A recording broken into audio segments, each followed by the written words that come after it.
চাওক আমি বিজেপিৰ মাইনৰিটি মৰ্চাত থাকি বিজেপিৰ হৈ কাম কৰি আছোঁ আৰু বিগত মই 5 বছৰ ধৰি সংখ্যালঘু মৰ্চাৰ সভাপতি হৈ আছোঁ আৰু সংখ্যালঘু মৰ্চাৰ সভাপতি দায়িত্ব লোৱাৰ পিছত আমি অসমৰ ইমূৰৰ পৰা সিমূৰলৈকে সংখ্যালঘু সম্প্ৰদায়ৰ লোকসকলক বিজেপিৰ প্ৰতি কেনেকৈ আকৰ্ষিত কৰিব পৰা যায় তাৰ বাবে আমি দিনে ৰাতি আমি কাম কৰিছোঁ আৰু ইয়াৰ আমি ৰিজাল্ট আমি দেখিবলৈ পাইছোঁ।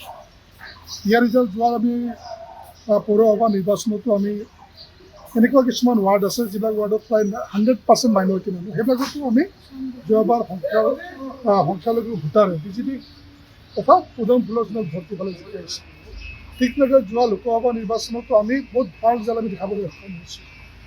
তাৰপিছত যোৱা আমাৰ পঞ্চায়ত নিৰ্বাচনৰ আগতে আমাৰ আঞ্চলিক পঞ্চায়তৰ সদস্য বিজেপিৰ পৰা সংখ্যালঘু সম্প্ৰদায়ৰ 0 আছে। যোৱা পঞ্চায়ত নিৰ্বাচনত 46জন সংখ্যালঘু সম্প্ৰদায়ৰ আঞ্চলিক পঞ্চায়তৰ সদস্যই উদম ফুলৰ চিনত জয়যুক্ত হ'বলৈ সক্ষম হৈছে। ঠিক তেনেকৈ 6জনকৈ, ইয়াৰ আগতে আমাৰ 0 নাছিলে। যোৱা পঞ্চায়ত নিৰ্বাচনত 6জনকৈ আমাৰ সংখ্যালঘু সম্প্ৰদায়ৰ ল'ৰা ছোৱালীয়ে উদম ফুলৰ চিনত ভোট লৈ জয়যুক্ত হ'বলৈ সক্ষম হৈছে।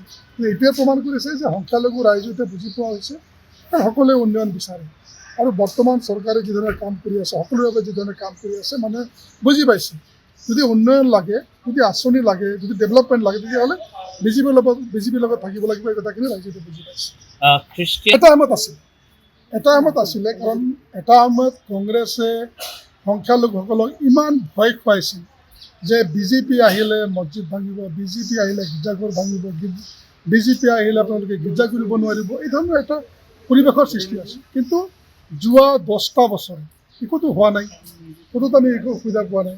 সেইকাৰণে ৰাইজ বুজি পোৱা হৈছে, খ্ৰীষ্টান লোকসকলে বুজি পোৱা হৈছে, মুছলিম লোকসকলে বুজি পোৱা হৈছে আৰু এতিয়া বিজেপিৰ কাহ চপা আমি দেখিবলৈ পাইছোঁ আৰু ইয়াৰ পৰিণাম আমি বিগত নিৰ্বাচনবিলাকত আমি দেখিবলৈ পাইছোঁ।